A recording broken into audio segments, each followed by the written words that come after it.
Friends of a woman missing from Norfolk for nearly 2 months say they haven't given up hope of finding her alive. Emma Ward, who's from Rockland, St Peter, hasn't been seen since the end of March. A man arrested on suspicion of murder has been released on bail. Kate Prout reports. Okay, could you keep it just in case you do think you see her? Okay, so it's got the contact details of the police and Crime Stoppers on there. Desperate friends hand out leaflets in Norwich today in the hope of jogging someone's memory. Emma Ward, a 22-year-old mother from Rockland St Peter near Watton, went missing from her home at the end of March. She was just so energetic, so bubbly, bright. She was just the nicest person you'd ever meet. She was great to everyone, and she was just so loud and happy all the time. Kirsty Sillett is godmother to her 2-year-old daughter. This is definitely not Emma. She would not leave Alexia. She would not leave her little girl. It's just, no, she was devoted to her. Every single message I'd have and everything I replied to, it was something mentioning Alexia. Emma's friends last saw her here on the 27th of March. She was only reported missing officially last Monday. That's nearly 2 months later. Also on Monday, a man was arrested, thought to be her husband. He has since been released on police bail. The Norfolk and Suffolk Major Investigation Unit is now treating her disappearance very seriously. The key to any missing person inquiry really is understanding the person that's missing, and so we're doing a lot of work with family, friends, looking at her life and trying to build up a picture of her and trying to find a reason why this would happen.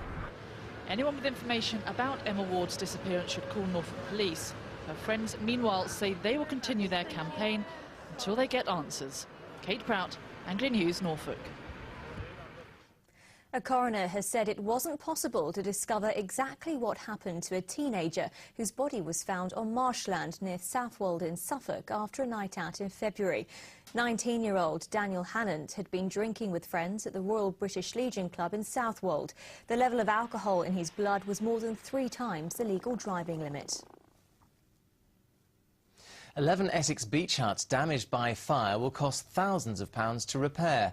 The fire started in one of the huts in the West Beach in Clacton on Monday evening, and by the time crews brought it under control, another 10 had suffered smoke damage. The hut dated back to the 1930s. The cause of the blaze is unknown, but isn't thought to have been started deliberately. Now, sharks at a sea life centre in East Anglia have been trained to respond to commands and visual shapes. The aim is to make it easier to handle the 4 sharks at the centre in Great Yarmouth when they need medical care. Alpa Patel reports. Some perceive them as fierce and unpredictable, but the results of training here at the Great Yarmouth Sea Life Centre tell a different story. Trainers have spent a year teaching 4 sharks to obey audio and visual commands, and this is how it works. The trainer will put a board in the water illustrating a shape and colour, and then wrap the tank 3 times. The corresponding shark will dart across the tank and touch the board with its nose. They will then linger for 30 seconds and eventually be rewarded with food. The largest shark in this tank is Aphrodite. She's around 11 foot long and around 28 stone in weight. And that highlights the whole point of this exercise, which is to be able to administer medicine and health checks whenever the sharks are not feeling very well. The 2 nurse and 2 zebra sharks are trained 3 times a day, but they aren't the only animals that have shown intelligence at the centre. We filmed Pandora the octopus 12 years ago. When a keeper dropped her crab dinner still in the jar in the tank, Pandora unscrewed the top and helped herself. Octopuses are very intelligent. They need lots of enrichment. If we keep them in a tank, we need to keep them entertained, so we give them Lego. We need to make sure they've got lots of different things like children. The sharks have been fairly easy to train because they're quite intelligent. And also, if an animal's quite food orientated, you can usually get it to do what you want to do with a food reward. The centre is hopeful other more complicated exercises will also be as successful, suggesting these animals are more than just something to look at. Alpa Patel, Anglia News, Great Yarmouth. That one certainly is. Well, how you can tell if they're poorly, though? I don't know, but I wouldn't want to get too close to them, that's for sure. Nor should you try. Right, football now. Norwich City have completed their second new signing of the summer. Defender Elliott has joined the Canaries on a free transfer from Coventry City. Ward captained the Sky Blues and made over 100 appearances for them after starting his career at West Ham. He says he's looking forward to the challenge ahead. I had some good interest, to be honest, and some 4 or 5 different clubs. And as soon as I met the manager and we had a chat, went away and spoke about things with my family, and as soon as that was done, it was quite obvious. The Norfolk Sailor, famous for his Atlantic voyages in a small dinghy, has died. Frank Dye, who was 82, made headlines logging tens of thousands of miles in his Wayfarer, which was under 16 feet long. He was often accompanied on his voyages by his wife Margaret, crossing the North Atlantic and even visiting the Arctic Circle. His exploits earned him a place in the National Maritime Museum at Falmouth.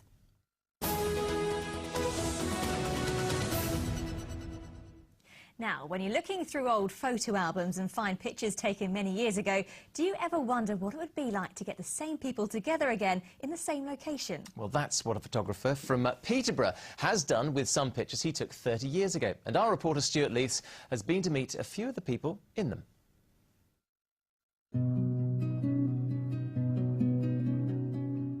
Take a photo from 1980 and turn the clock forward by 30 years.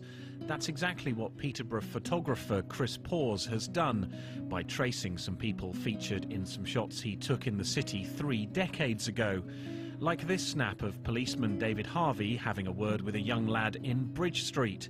David's now retired and lives in Ridlington near Stamford. It's quite poignant in many ways, in that it's a picture of British policing doing what it does best on the street, talking to the public, in this case a youngster, probably just a casual conversation. But also it brings back memories of how times were. Were cars really that old? Have we lost all those high street names that were so familiar to us? The young boy in the photo was Tim Goodman, who's now aged 42 and lives in Whittlesea. I can't remember anything of the actual encounter, nothing at all, and David, the policeman that was with me, he can't remember the encounter itself either. I can just imagine, like I've said before, just getting told off for riding on the push bike on the path, you know, ticking off, get off. Trudy Talbot and husband Dave were enjoying a drink in Cathedral Square, and 30 years on, they're still together and still live in Peterborough. It was nice doing the reconstruction. I can't say it brought back any memories because, as I say, I don't remember the picture being taken in the first place anyway. I think it's just a trip into town, you know, just an ordinary day really. Can't think that there was any sort of particular reason why we'd be there drinking Vimto, but it was obviously a favourite drink at the time.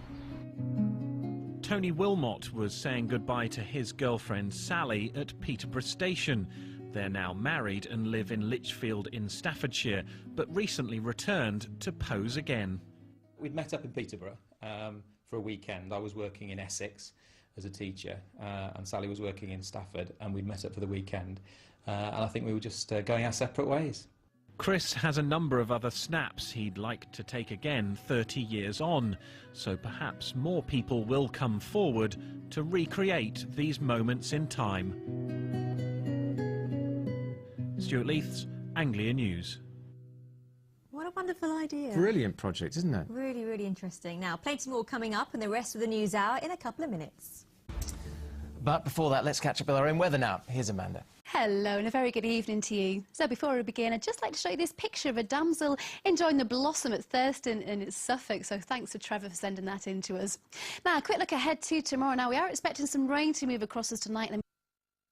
Now, it's almost time for our next trip to the Anglia allotment, our big summer project. Yep, the last time we were there, we looked at recycling. Next up, it's bees.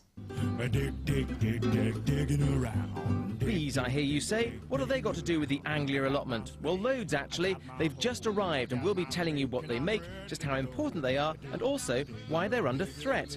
We'll be taking a look at what the Chelsea Flower Show means to our region as well.